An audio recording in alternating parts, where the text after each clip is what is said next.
tiempos. Igualmente, gracias. Juan Bueno, Martín, bienvenida. Estábamos igual, hablando qué ahí gusto con, tenerte. estábamos hablando con Martín de varias cuestiones. Vamos a poner en contexto a la gente.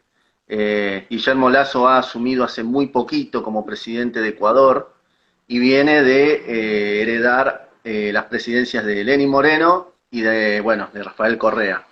Eh, pero con Martín recién estábamos hablando del aborto y me dice que Guillermo Lasso es pro vida, pero que no estaría con esa firmeza como para dar vuelta la historia. ¿Ustedes cómo lo están viendo? A ver, Mamela. Bueno, creo que hay dos cosas que considerar. Por un lado, el préstamo del FMI siempre viene con condiciones y en Mm. ese sentido fue lo suficientemente astuto que se haya despenalizado el aborto en caso de violación justo antes que él asuma el mandato.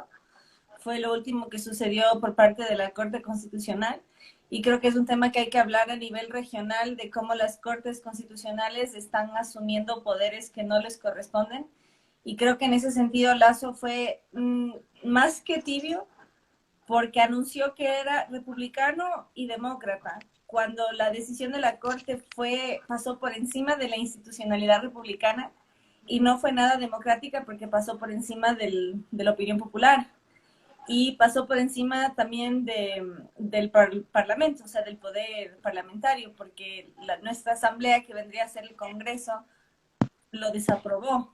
Entonces no fue ni lo uno ni lo otro y además agregó que es católico, lo cual es motivo de excomunión. Así que por donde lo mires, su comportamiento pudo haber dicho, bueno, pasó y ya, pero toda la terminología que adoptó era una contradicción en sí. Verónica, recién estaba hablando con Martín, esta cosa de se autodeminan de determinada ideología, pero cuando llegan al poder es como que empiezan a permitir cosas, como Piñera en Chile, y me animaría a decir, hace poco estuvimos en Uruguay, la calle Pau en Uruguay, y como en otros lugares, Uribe, me quedé en el tiempo, el presidente de Colombia, Duque, como que están permitiendo varias cosas. ¿Ustedes creen que Lazo puede empezar a permitir todo este tipo de cosas? Verónica. Bueno, de hecho ya lo está permitiendo, ¿no? El mismo hecho que haya encendido las luces en símbolo por el orgullo gay en Carondelet ya dice bastante, ¿no? El mismo hecho que estos mismos días se haya creado una subsecretaría en defensa justamente de las diversidades, entre comillas. Y bueno, realmente en lo que nosotros hemos podido hablar y conversar, porque aquí hay algo, uno realmente tiene que entender que sin política, sin una verdadera política, no vamos a poder frenar cosas como estas, ¿no? Nosotros los liberales, de cierta forma, siempre estamos en reuniones, conversatorios, los think tanks están siempre educando en la academia, pero no pasamos de ahí. Y realmente, si hay algo que yo he visto durante tanto en mi vida como en mi vida política, es que sin política realmente no va a haber cambios. Sin partidos no hay políticas. Y no hay partidos sin programas que puedan frenar cosas como estas, ¿no? Nosotros desde las 5 reformas siempre estamos impartiendo que es importante que la gente que entiende claramente de este tipo de ideologías, la única forma de poder poner una pared es estando en la política. No hay otra forma más. Las ideas liberales tienen que ser llevadas a una instancia de poder para poder Mm. frenar todas esas cosas. Justamente en todos los que tú me acabas de mencionar, en todos los gobiernos, y Lazo no es la excepción. ¿Sí? Quizás porque, como decía Mamela, él sí, y es cierto, Guillermo Lazo se confiesa como una persona pro vida, pro familia, es testimonio con su vida familiar. Pero tú te preguntas, llegó al poder y de pronto cambió la cuestión, cambió la moneda, ¿no? Aparte que trae confusión, caos en el pueblo ecuatoriano, realmente en otros decepción, pero es claro de que ellos no tienen una política fuerte que pueda decir pare a las instituciones internacionales, que pueda poner un freno al internacional socialista, que pueda poner freno a la ONU que viene con todas estas novedades y el FMI, porque son como más de 100 y pico de organismos internacionales que nos tienen hackeados prácticamente y prácticamente en el temor, en el miedo, que si no les damos oportunidad a cierta forma a las filas progresistas, pues nos incendian los países, ¿no es cierto? Ya Colombia acaba de pasar, Ecuador pasó, que casi nos incendian porque no están de acuerdo, se levantan las minorías envenenadas del alma, del odio, del resentimiento, y más no justamente de entender de que con una política fuerte que pueda beneficiar a todos los ecuatorianos, incluidos progresistas, incluidos gays, incluidos LGBTistas, incluidos los izquierdistas, los comunistas, porque si no, no estaríamos hablando de una democracia, si queremos acabar o terminar con ellos, ¿sí? Pero no es la forma, y eso nos ha demostrado Ezequiel la historia. La historia a través, por ejemplo, como de una Margaret Thatcher, ¿no?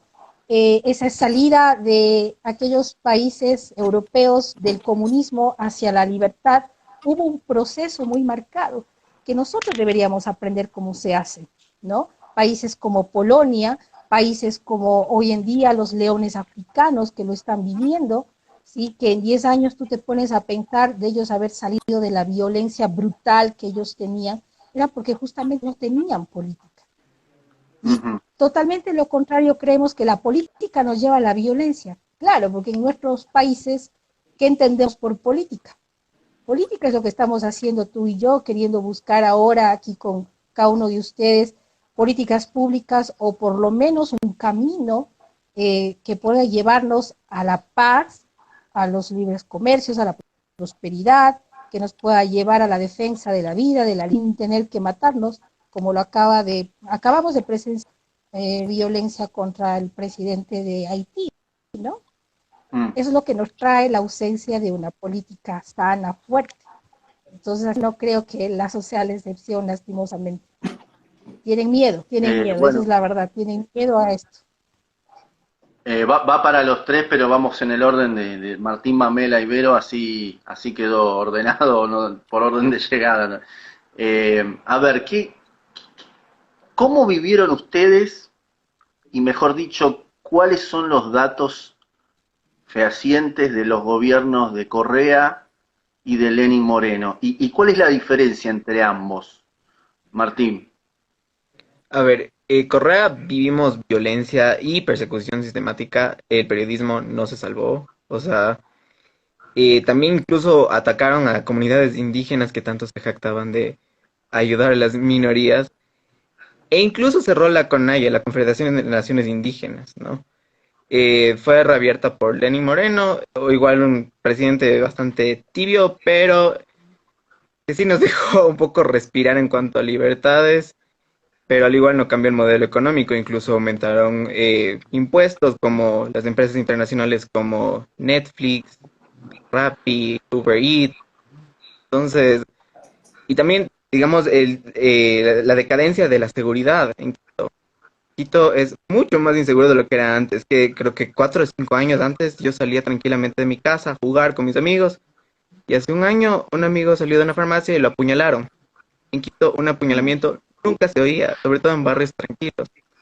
Entonces yo pienso que el socialismo obviamente aumenta la violencia en todos los países. Vemos Haití, Ecuador, Venezuela y no sé cómo estará Argentina. No te Bueno, quieres imaginar. de hecho, ¿Mamela? aprovecho el paralelo. Fui a un show de stand-up hace un tiempo en Argentina y el maestro de ceremonias, el que presentaba el comediante, era ecuatoriano. Y dice, aquí los argentinos se quejan de la inseguridad, de la criminalidad, pero uno sale a la calle y la gente está usando su celular. Dice, en Ecuador el celular es como los pedos. Solo se saca en casa y delante de gente de confianza. Es verdad. Mirá vos, mirá vos. Y la verdad que sí, o sea, yo acabo de volver de Ciudad de México, o sea, de México que está el narcotráfico, que hay una violencia brutal, pero en las calles no se vive el temor que se vive en Quito. Y esa es una realidad no solo de la criminalidad, sino de un sistema institucionalizado que hubo, porque justamente bajo un gobierno socialista, de la mano de asambleístas, imagínense, nosotros ya no tenemos Congreso, tenemos asamblea.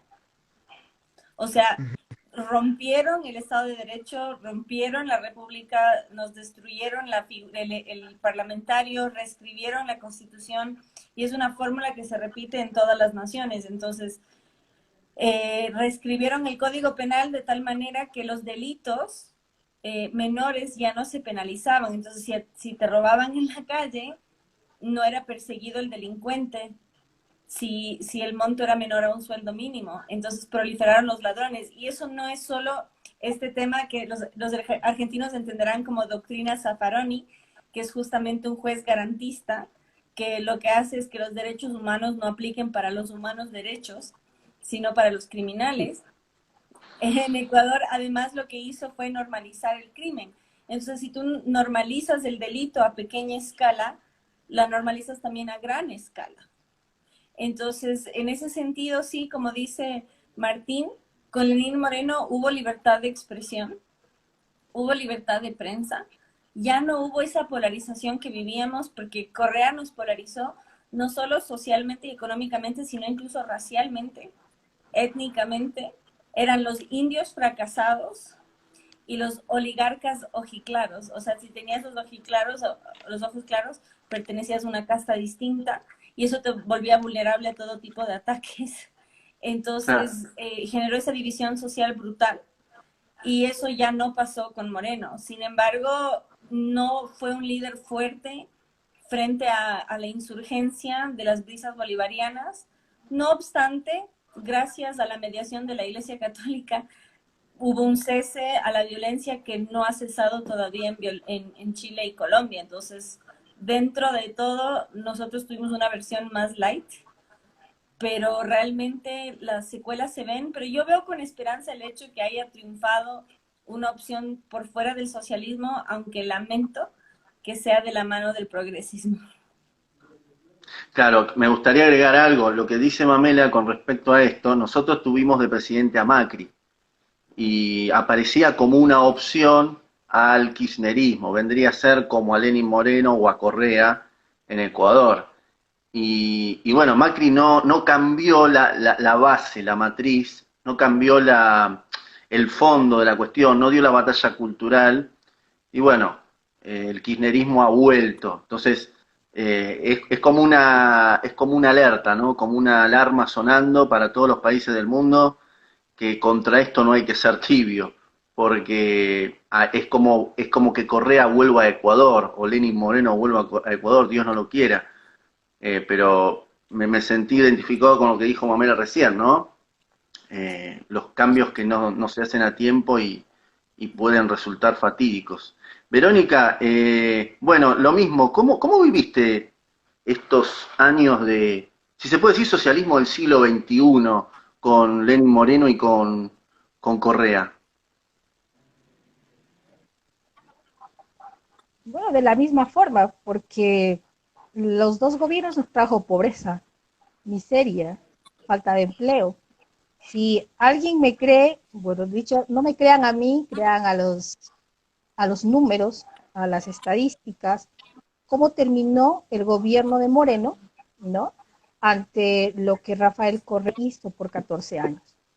Los números dan que el gasto, por ejemplo, público, ¿sí? Había sido el gobierno de Lenín Moreno el más gastó desde el año que nosotros tuvimos el feriado bancario con el presidente Maguad, ¿no? No fue Correa, fue Moreno. Así como Moreno también en su periodo fue la mayor tasa de desempleo que tuvo el Ecuador. Así también como Lenín Moreno en su periodo agravó, por ejemplo, la situación tan crítica que tenemos de pobreza extrema en nuestra ruralidad, como también, por ejemplo, los niños que hoy en día mueren por esta bendita desnutrición crónica infantil que tenemos en nuestros campos. Ezequiel, siendo tan ricos como es la Argentina en su tierra para cultivar, para alimentarlos, es insólito hoy los ecuatorianos estén muriendo por eso. Entonces, si tú me dices cómo viviste lo uno y lo otro, claro, en el periodo de Correa fue ya casi una tiranía en el que hubo la persecución muy clara hacia sus oponentes o por el hecho de pensar distinto, ¿sí? El Moreno simplemente lo que hacía era todo por debajo de la mesa con una sonrisa nada más, ¿sí? Entonces, esa era la diferencia realmente entre lo uno y lo otro, que igual terminaban haciendo peor que Correa, porque por lo menos con el Correa sabías a qué atenerte, ¿no? Era muy claro y muy enfático en su tiranía y vos sabías a qué es a lo que te podías meter, él te anunciaba. Pero en el gobierno de Moreno, en cambio, él lo hacía a escondidas y lo hacía todo por debajo y lo hacía a través de su famosa ministra Paula Romo, su ministra de Interior y muchos actores más que hoy ya en el Ecuador no están, por cierto, ¿no? Entonces, tú te puedes dar cuenta de que el socialismo del siglo XXI sigue siendo el mismo socialismo que lo tuvimos en el siglo XX y que lo tuvimos en el siglo XIX, solamente con diferentes actores, con una vestimenta o se puede decir, un disfraz, porque ahora con la izquierda light y con los llamados progresistas, lo que se hace es prácticamente disfrazar lo que siempre fue el comunismo y el socialismo, de siempre, el socialismo clásico y el socialismo cultural, el marxismo clásico que ha habido siempre. Entonces, realmente diferencias creo que no hay en el sentido de que vivimos socialismo, o sea, igual, porque estamos de pobres, caóticos, llenos de violencia, de inseguridad, y la verdad que para mí es un igual. A ver, voy a tirar esta reflexión y pregunta a los tres y como si estuviésemos en una confitería y el que quiera habla y no vamos a seguir el orden. Recién escuchaba a Verónica y decía, que es cierto, ¿no? Porque yo vengo recorriendo de manera virtual estos países tan ricos, ¿no? Tan ricos en cuanto a reservas naturales. La gente es, hay una calidad humana maravillosa, pero sin embargo, este discurso socialista, comunista, de izquierda, como quieran llamarlo, sigue generando pobreza, miseria, y aún así es como que sigue perdurando, por más que un presidente no sea socialista, es como que está muy condicionado y va cediendo. ¿Por qué? Porque la cultura en sí se ha vuelto muy con esta ideología.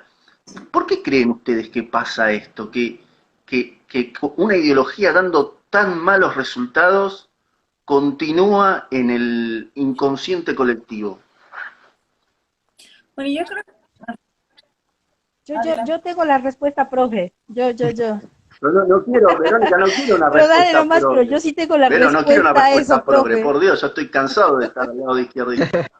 No, Ah, profe. Todavía no me Profe recibí, te pero dije, bueno. profe. Yo tengo la respuesta, profe. Y te la tengo bien clara y concisa.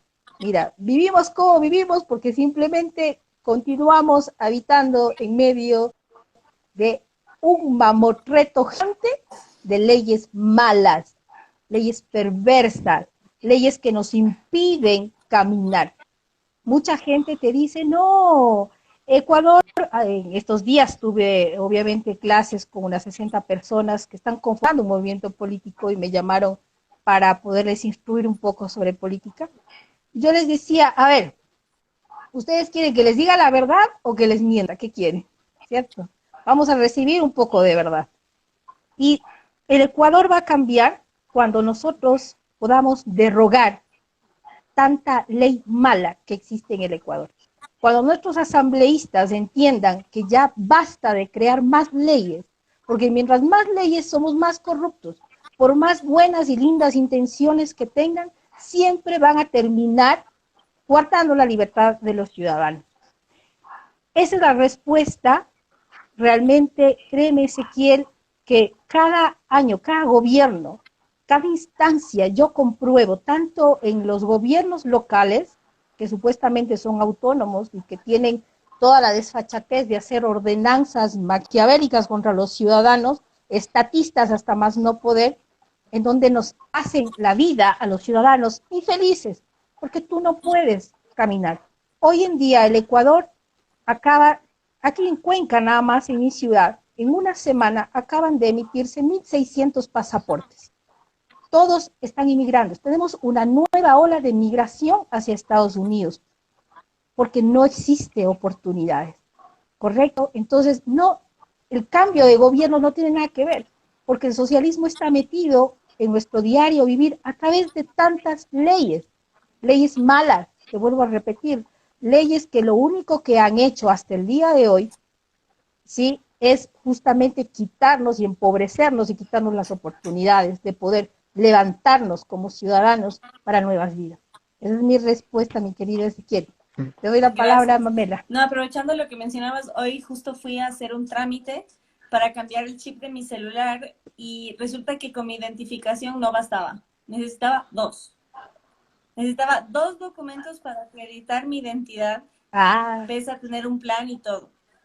Y justo Mira. fui con un amigo y le dice a la persona encargada, le dice, pero Lazo dijo que él iba a derogar eso. Y le dice, sí, fue una de sus promesas de campaña, pero todavía no entró en vigor. Entonces, la hiperburocratización que hay, o sea, el socialismo no es solo el empobrecimiento, tal como dice, bueno, no es solo la ley en sí, es todas las trabas que hay. Por ejemplo, eso Chile, que tristemente está cayendo también como todos los demás. En Chile, abrir una empresa es sumamente rápido. ¿Por qué? Porque se reduce la burocracia. Tenemos una cantidad de burocracia tan absurda que, o sea, necesitas 2 identificaciones para hacer un trámite en un servicio que ya tienes y solo quieres renovar.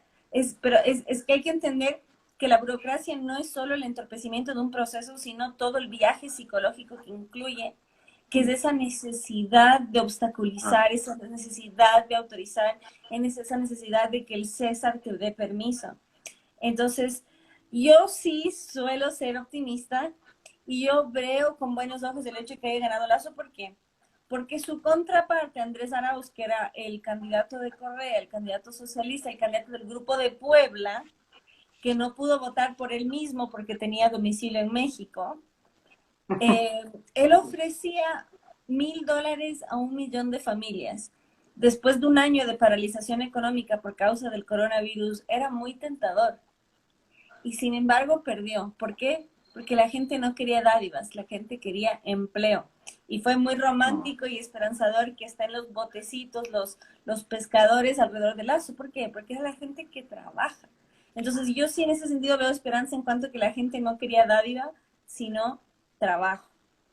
Sin embargo, en lo que han flaqueado y creo que van muy mal es justamente en el tema progresista, porque en Ecuador 1 de cada 4 niños sufre desnutrición. O sea, tenemos prioridades reales, no generar nuevas subsecretarías de género y demás cosas absurdas que no suman nada. Tenemos problemas reales.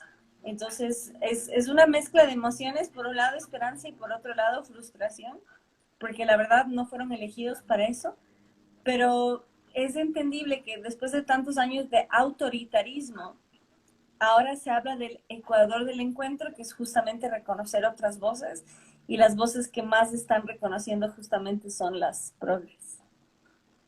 Exactamente. Y también ponte con respecto al paternalismo estatal. Manabí es un ejemplo emblemático de una provincia del Ecuador en la costa y sufrió un terremoto en el 2016. Te voy a traer un ejemplo de una ciudad llamada Bahía de Caracas, pequeñita. Históricamente votaba por los cristianos que ven de zona derecha. Pero desde que Rafael Corrales construyó un puente, siguen votando por ellos. Históricamente quieren que el Estado les dé todo, incluso las casas. Cuando se cayeron el 73% de la infraestructura de la ciudad, esperaron que Lenín Moreno y Rafael Correa les entregue casas y viviendas, y están hasta ahora así. O sea, sigue dañado Manabí. Y también veo un terrible declive en la academia. En los libros de educación hacen ver al capitalismo como un mal y al socialismo como un bien de repartir y entregar. También en las instituciones superiores te dicen, el socialismo del siglo XXI fue malo porque fue tirano, pero el socialismo y la socialdemocracia no es malo, está bien. Y eso creen muchas personas. O sea, te creen que el impuesto al rico es lo bueno, te creen que el impuesto no es un robo y te creen que el socialismo del siglo XXI es malo, pero el resto es bueno. Y el ejemplo más emblemático fue Pedro Freire, una persona que firmó la Carta de Madrid, fue literalmente vivió la Inquisición del progresismo y después se lavó las manos, dijo, yo firmé por irme en contra del socialismo del siglo XXI, pero en mi partido tengo gente comunista y socialista. O sea, tenemos un problema de adoctrinamiento terrible y de vivencia del Estado total. Ujú. A ver, me voy a permitir hacer una pregunta muy imaginaria y rara, pero yo suelo hacer estas cosas. Vamos a hacer de cuenta que a cada uno de ustedes tres los llama por teléfono, no va a pasar, es un delirio. Los llama el presidente Guillermo Lasso, que acaba de asumir hace 2 meses. Los llama individualmente, ¿no? Y lo sienta en el despacho y les dice, bueno, vengo siguiendo lo que hacen, qué sé yo, ¿vos qué me decís que haga? Y tienen entre 5 y 10 minutos para decirme qué tengo que hacer. ¿Ustedes qué le dirían? Presidente, aumente la inversión extranjera, no No, limite igual su... o sea, ya estás en el despacho con él, no estás en el teléfono. Ah, Te bueno. trae un café, ya, y te da tiempo para que te... Un cafecito, señor Lazo, Bueno, señor Presi. presidente, permita la inversión extranjera, no caigan agendas globalistas porque el socialismo no es solo económico, también es cultural. Necesitamos familias fuertes, déjese de agendas de género.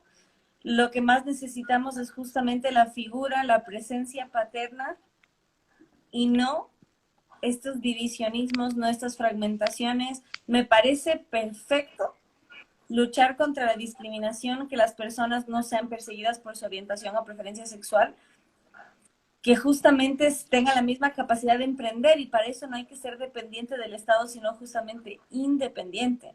Entonces, esta clase de agendas solo dividen, no unen, y dé prioridad a lo realmente alarmante, que es la desnutrición infantil. Defienda la vida como provida que siempre ha sido, no sucumba a estas agendas internacionales, y por favor, ayude a construir un discurso, un país donde lo que importa precisamente es que las familias sean fuertes, salir adelante con trabajo, con prosperidad, no con dependencia, y sea un líder fuerte. Una cosa es que crea un país del encuentro, del diálogo, que diga no al autoritarismo, me parece perfecto. Pero otra cosa es que ceda ante quienes lo odian visceralmente y quienes van en contra de todos sus principios. Ujú. No sé, Vero, Vero, ¿quieres ir primero? Damos primero. una de los dos. Nos llamó a los tres. A ver, Martín, te cedo a ti, te cedo a ti. Aquí no hay feminismo, te Pero cedo. también caballerosidad. Bueno, o sea, ¿qué le diría? Yo como miembro de Jóvenes Liberales hicimos un video, le dijimos, Lazo, por favor, no seas Macri, pues no queremos que sea Así recordado le como el dijeron, ya presidente que de... no seas Macri. Así le dijeron en el video. Ajá, el día que asumió la presidencia, pues no queremos que en serio sea la cabeza de retorno del socialismo del siglo XXI, como fue Macri, Piñera, ahora va a ser Duque. Y, o sea, que sea recordado como el presidente del cambio, que detenga al socialismo y que prospere el Ecuador un poco, aunque sea que haya más inversión, y que el código de trabajo sea más fácil contratar y no despedir personas, que es realmente una traba durísima. Y, o sea, que también, como dijo Mamela, que diga lo que practique.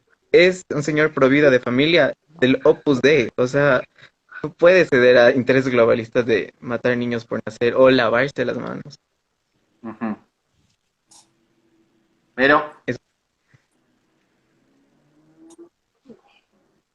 Ok, a ver, yo le diría con todo el respeto, pero con todo el énfasis del mundo, le diría, señor Guillermo Lazo, usted necesita aplicar las 5 reformas del proyecto de la gran devolución, que son radicales porque va a la raíz del cáncer letal enfermo que en este momento tiene Ecuador.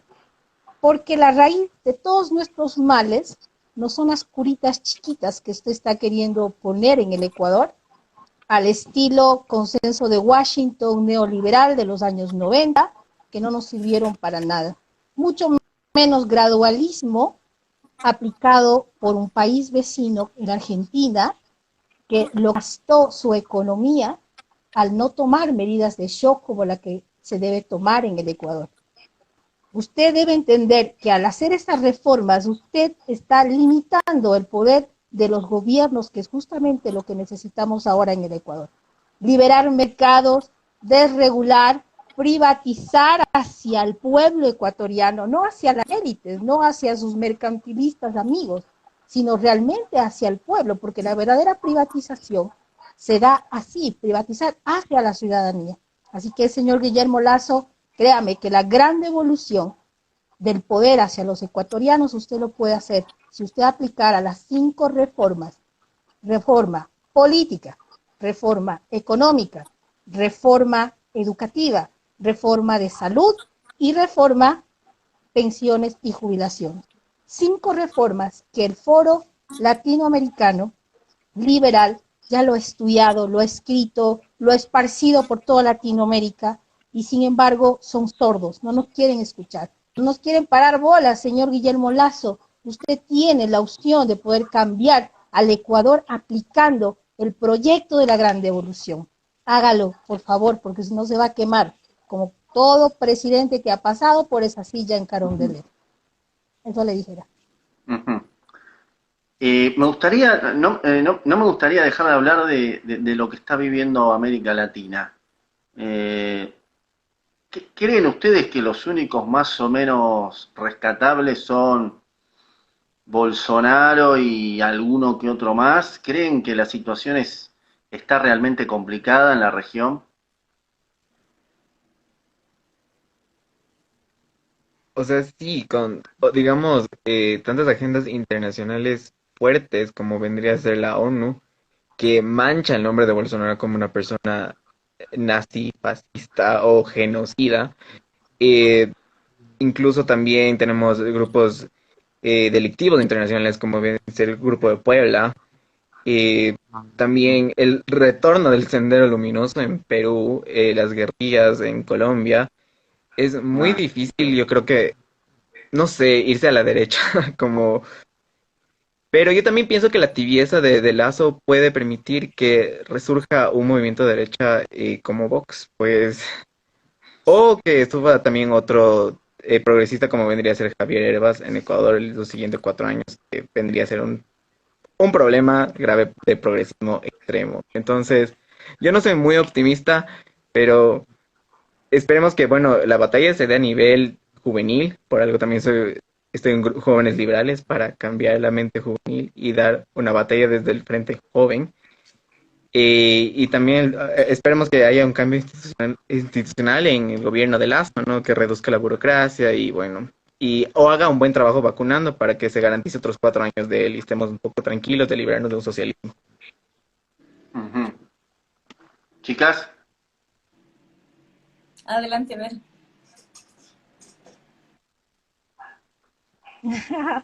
A ver, mira, la región está muy mal, va a cambiar. Nosotros entramos a vivir ya a una segunda ola progresista, y eso es porque tú sabes que existe el efecto del péndulo, ¿verdad? Entonces, hay algo religioso que se da todo el tiempo, cada cierto tiempo, y siempre va a ser así, mientras no exista un partido político fuerte, lo suficientemente grande, contundente, claro, un partido político de 4 dimensiones, que es como aquellos partidos políticos en los diferentes años de la historia de la humanidad que han podido sacar al comunismo y al socialismo de sus países, porque no necesitamos inventarnos nada, no necesitamos inventarnos el agua tibia, no necesitamos pelear, no necesitamos ir a pedrear en la calle, no necesitamos ya de más marchas, no necesitamos más de eso, más violencia, donde solamente hay muerte, donde solamente pérdida de tiempo, donde nos detenemos y a la final nos terminan chantando las mismas leyes, nos terminan chantando las mismas cosas, por más que activismo que queramos hacer. Por eso es que la única solución, mi estimado Ezequiel, y que eso sí es para toda Latinoamérica, porque los países latinoamericanos somos iguales, ¿no? Lo único que nos puede diferenciar es la bandera, pero nuestros sistemas políticos están podridos, nuestros sistemas políticos están decadentes y no va a quitarse ese cáncer jamás de nuestros países mientras no existe la única forma pacífica y viable que se llama política. No existe. Entonces, mientras no hagamos partidos políticos claros, contundentes, como te decía, en 4 ejes, que debe tener, ¿por qué le llamamos 4 dimensiones? Porque debe tener un programa claro, contundente. Aquí, lastimosamente, creo, no tuvo un programa político. Si tú preguntas a los partidos políticos, ¿tienen programa político? O lo que te dicen los partidos políticos es, ya cuando ganemos, y después vemos, sí. Ahí vamos a ver qué hacemos. Ya primero es el poder, y vamos a escalar y trepar al poder como sea, no importa, pero el rato que estemos ahí, ahí vemos qué hacemos, a quién ponemos, qué es lo que hacemos, cómo sorteamos los gabinetes, cómo empezamos a pagar los favores de votos. Es típico de otros países. Entonces, si tú no tienes un programa claro en un partido político, ya no estás funcionando bien. Un partido político debe tener ideología, una ideología clara. Dime tú, en Latinoamérica, si existe un partido político que sea claro, que tenga una definición exacta de ideología. En nuestros países no existe. Dicen que son de izquierda, pero a la final terminan conchavándose con esa derecha mala que tenemos en los países. O la derecha mala termina haciéndose a la izquierda cuando les conviene y cuando quieren. Todo es una fanesca, decimos acá en el Ecuador, todo es una ensalada de frutas que no sacan a ningún lado. No tenemos ideología clara. Los liberales, y te voy a hablar muy fuerte a los liberales que hoy me están mirando, porque los liberales somos los culpables de no haber podido poner un fin a todo esto con las ideas que tenemos, porque las ideas que tenemos son las correctas, son las verdaderas, defendemos los valores correctos, como es el orden, como es la libertad, como es la justicia, ¿cierto? Y por esa misma razón, entonces deberíamos tener la valentía de decir, yo sí soy de una derecha firme, de una derecha recta y correcta. Hoy en día la gente lo que te dice es, ya no somos ni de derecha ni de izquierda. Veía que en tu país ya se está armando un partido político que se llama la tercera posición, ¿cierto? O lo que le llaman la tercera vía. No, ya la tercera vía la vivimos, porque estamos viviendo un mix en nuestros gobiernos. Ya no hay ideología. Tercero, un partido político necesita tener una democracia representativa. ¿A quién representa claramente? Aquí en Ecuador dices que nuestro problema es porque tenemos 200 y pico de partidos políticos. No, el problema no es ese. El problema es que los partidos políticos viven a costa del Estado y del bolsillo de los ecuatorianos. Los partidos políticos tienen que ser privados, los partidos políticos deben existir representando los sectores que quieran participar en política. Y eso es lo correcto, eso es la democracia. No podemos decir, no, es que ya no más partidos políticos, porque no, esa es la mentira más grande. Porque necesitamos participar en política, pero la política distinta y la política, como te digo, los partidos políticos privados, que es otra cosa diferente, ¿sí? Y por último, necesitamos ser partidos electorales, participar en elecciones, perder el miedo de decir que somos liberales, de que tenemos respuestas, de que tenemos programas y que estamos dispuestos a pelear las ideas allá en el círculo de poder, que es la única forma, como te vuelvo a repetir, que podamos nosotros cambiar nuestros países. Entonces, yo les invito a que conozcan Cinco Reformas, a que entiendan que este programa desarrollado no ahora, ya desde muchos años atrás, se puedan unir, porque estamos en todos los países. Ya hay países que han adoptado las 5 reformas, como es Guatemala, como es México, como es el Perú, ¿correcto? Y es decir, Ecuador está en ese camino también de poderlo hacer. Un partido político, 5 reformistas, liberal clásico, que es lo que nosotros promovemos. Y pues lo estamos logrando, tenemos éxito y hemos tenido en éxito porque nos busca la gente que está desorientada políticamente y que cree que política es aglutinar ahí a borregos, y después hacen lo que quieren con lo que quieren. Y eso ya debe terminar, al menos en nuestros países, esa es la forma de construir poder, ¿sí? Y es lo incorrecto. Entonces, creo que esa es la forma, al menos, el camino correcto y único. Y te vuelvo a repetir, pacífico. Bueno, ahí Mamela, estás con los cordones, atándote los cordones. ¿Qué pasa que ahí abajo hay algo? ¿Una cucaracha? ¿Hay algo? Tienes un perrito. El perrito, el perrito, ahí está. Qué grande el perrito. Bueno, Mamela, ¿cómo ves la región vos también? ¿La ves complicada? Bueno, haces bien en mencionar a Bolsonaro justamente para hacer hincapié en lo anterior, que es el tema de la corte. Bolsonaro, pese a ser un líder fuerte, un hombre duro, que no le aguanta nada a nadie, no tiene el poder de defender a sus defensores.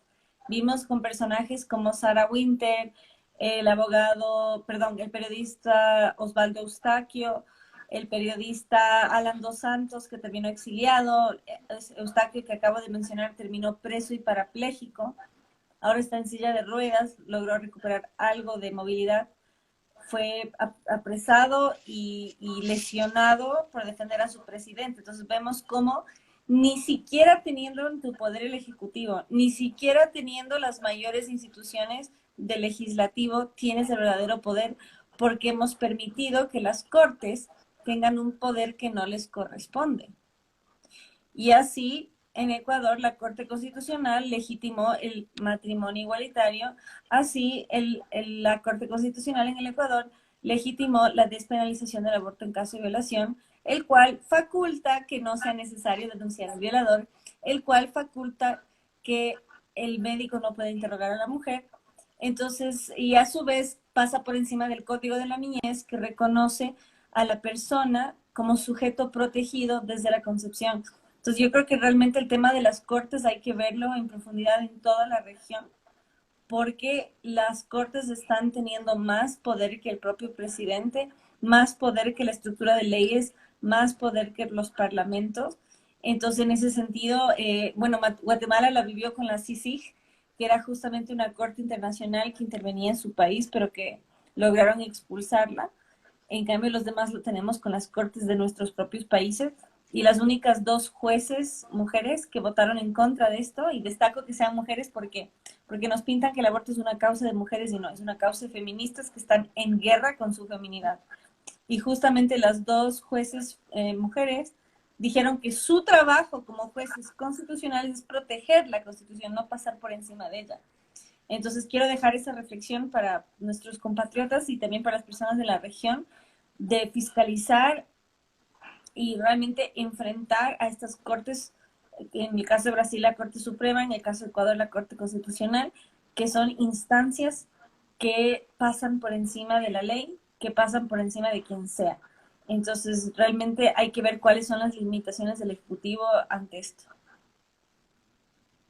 Chicos, ¿cómo creen que particularmente Ecuador manejó la pandemia? ¿Están de acuerdo, no están de acuerdo con las restricciones?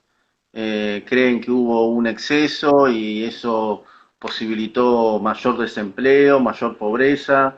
¿Qué opinión tienen propiamente de Ecuador con respecto a esto? A ver, yo tengo una opinión que por ser el Estado salvador y paternalista que es, uno importó todos los PCRs, todas las pruebas, entonces al principio no permitía que el sector privado lo haga. Y hubo un descalabro fatal en la provincia del Guayas, en Guayaquil, donde murieron tantas personas al inicio de la pandemia. Actualmente con las vacunas hay una esperanza porque no me acuerdo el nombre de una página web que te proyecta cuánto tiempo se demora la vacunación con tal presidente. Con Andrés Arauz nos hubiéramos demorado unos 5.000 días. Ahora con Lazo unos 500 días para vacunar el 70% de la población. Pero aún así el Estado tiene el monopolio de las vacunas y no permite al sector privado importar, y después se quejan porque la gente no quiere vacunar solo con Pfizer, porque no permites elegir las vacunas que el mercado te ofrece, Pfizer, AstraZeneca y todas las que quieren. Hay ausentismo en las vacunas porque el Estado quiere acaparar todas y después también hay, digamos, estos chanchullos, esta corrupción que hay de ventas de test PCRs a nivel del Estado. Sabremos qué está pasando con las vacunas, espero que no. Y, o sea, yo vería más eficiente si permitiría que el Estado se encargue de las poblaciones más vulnerables y el sector privado, la gente que pueda acceder a su vacuna, se pague. Ujú. Chicas,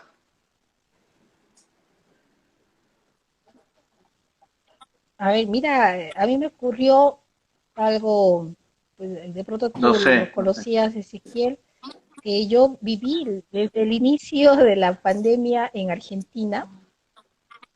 Estuve 11 meses desde el inicio de la pandemia hasta fines de año que regresé a Ecuador, ¿no? Y yo veo lo mismo, ¿sí? Lastimosamente yo sentí en Argentina uno de los países más brutales en el sentido de ese estado presente que le llaman ustedes a través de la pandemia y del encierro que tuvimos allá, ¿no? Demasiado drástico, en donde el sistema financiero, donde el sistema judicial, donde los sistemas que nunca debían haber parado, pararon. Y la verdad que cuando regresé acá a Ecuador, pude por lo menos sentir algo de libertad en ese sentido. No obstante, yo creo que ningún país estuvo preparado para enfrentar semejante cosa y por el simple hecho de que nuestros países piensan en modo estatista, nada más. Entonces, como el mundo por lo general piensa de esa forma, entonces creen que solamente los gobiernos hubieran podido arreglar la pandemia.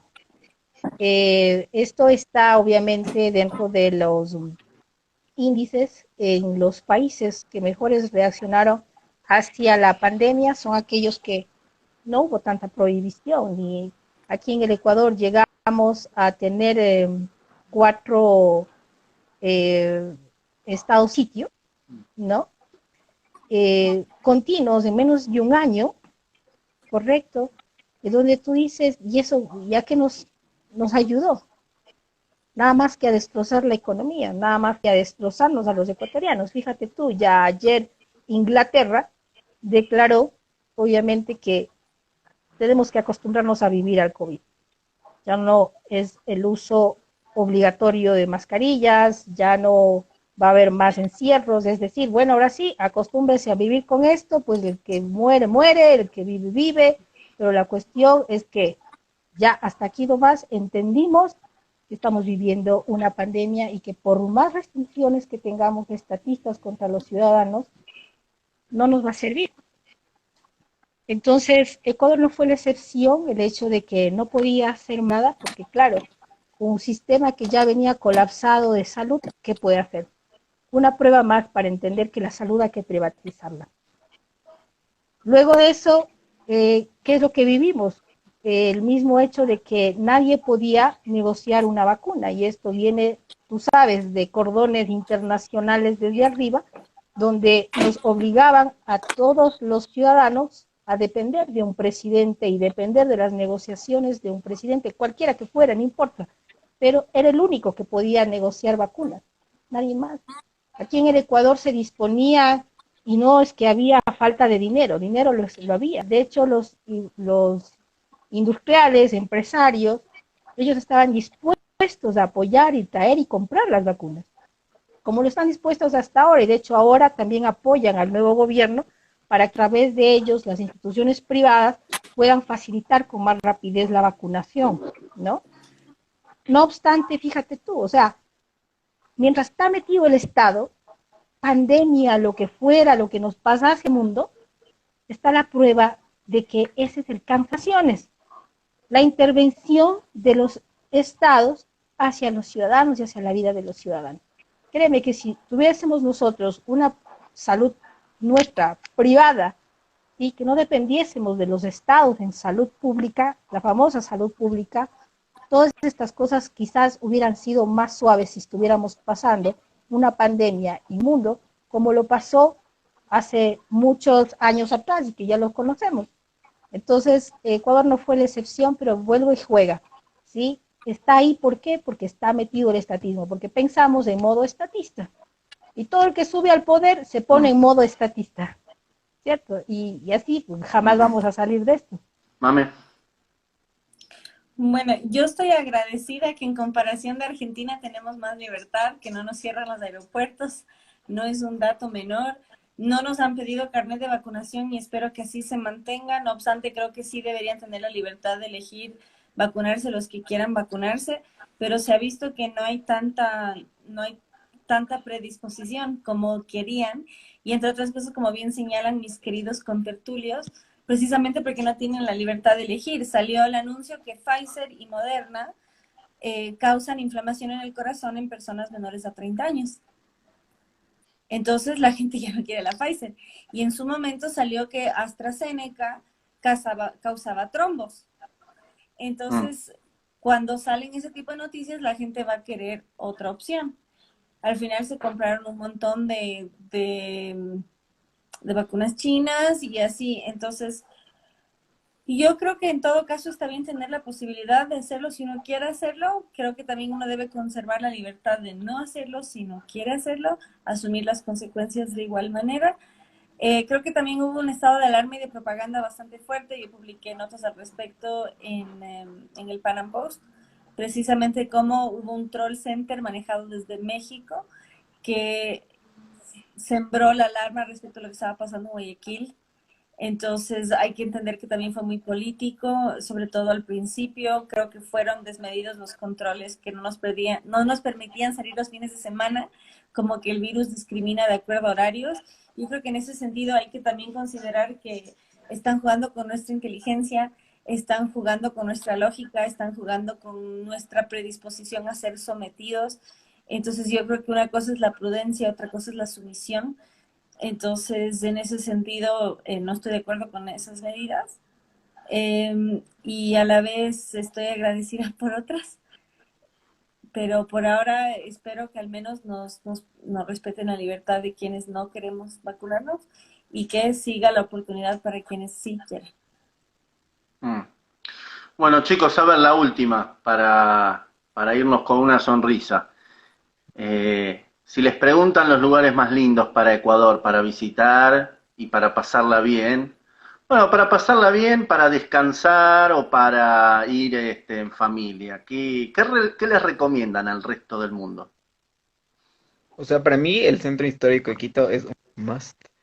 Y bueno, por situación de que crecí en un pueblo yendo a vacacionar, es Bahía de Caracas, visítenlo, está destrozado, está desolado, y lo mejor que podemos ir es apoyar el turismo allá. Es una ciudad hermosa, playas preciosas y bueno, una comida deliciosa del pueblo, de la provincia de Manabí. Y no sé, Sí, sí, sí, sí, Bueno, sí. yo te, te invito, Ezequiel, a ti y al mundo entero a que Bueno. conozcan Cuenca. Mi Cuenquita hermosa, donde mira, te dan un canelazo delicioso, vas a comer cuy, vas a comer motepillo, vas a comer cascaritas, vas a comer, mejor dicho, la comida muy rica, ¿cierto? Y vas a mirar lo hermoso que es Cuenca y su gente. Y en sí, Ecuador. Ecuador es un país hermoso, realmente de tantas regiones que uno se queda enamorada y admirada de Ecuador. Así que vengan, visítennos, porque realmente como gente somos la gente muy noble, una gente muy educada, una gente que realmente respeta al extranjero. Entonces, bienvenidos y ya sabes, Ezequiel, aquí Dale. te espera un cuya. dele. Bueno, hubo un Mame. tema lamentable que no mencionamos y agradezco, justo me señalaron en los comentarios Mónica Nact, que es alguien que perdió gente. Sí hay un problema de infraestructura que ha agravado esta situación. O sea, yo llamé a un amigo en un hospital y le dije, necesito una camilla, y me dijo, Mamela, la gente que entra no sale. Entonces yo creo que lo que ha agravado esta situación es el tema de infraestructura y eso hay que justamente resolverlo y eso es justamente fortaleciendo la coalición público-privada y que haya alternativas. Dicho eso, la gran ventaja de Ecuador es que es pequeño, todo el país cabe en la provincia de Buenos Aires y tenemos montañas, tenemos selva, tenemos playas y tenemos las magníficas Islas Galápagos. Y concuerdo que Cuenca es una maravilla. Cuenca es una ciudad atravesada por 4 ríos y el Ecuador tiene una particularidad que ningún otro país. Festejamos más la fundación española que la independencia en sí, porque justamente no fuimos independientes como nación, sino que Simón Bolívar construyó un nuevo imperio. Entonces, por eso cada ciudad festeja la suya, pero no como nación. Es muy interesante. Y Cuenca es bellísima porque está atravesada por 4 ríos y como bien señaló Martín, el centro histórico de Quito es la mejor preservada de toda América, es tal cual hace 500 años empedrada, con iglesias que tienen oro por dentro. Para los indigenistas que dicen se llevaron todo el oro, fíjense cuánto quedó acá. Y el amor con el cual fueron construidas estas ciudades es realmente increíble. Y para quienes quieran conocer justamente las culturas ancestrales que viven tal cual como en la Edad de Piedra, pueden verla en la selva amazónica. Y efectivamente la comida de nuestra costa es alucinante, los mariscos frescos y el cuy para el que se animen en nuestra parte andina. Y más que bienvenidos, somos gente amable, hablamos en diminutivo y eso es En parte de nuestra diminutivo, sí, dulzura, así que es verdad, en bienvenidos. diminutivo. Es Sí. verdad, en diminutivo, sí, es una cualidad bastante interesante, sí. Bueno, chicos, no sé si me escucha Vero, ahí está Vero. Les agradezco que me hayan recibido en Ecuador, esto fue Latinoamérica en Gigante, estuvimos dialogando sobre la actualidad de Ecuador, así Aquí que estoy. les agradezco enormemente a los tres, ¿sí? Un placer. Un gusto. Bueno, Fantásticos Vero, no sé panelistas si me y escucha, Vero quedó ahí tildada, no anda bien la conexión. Bueno, esto se sube obviamente al canal de YouTube, es Ezequiel Oscar Gigante, y sigan los videos de Latinoamérica en Gigante, que vale la pena saber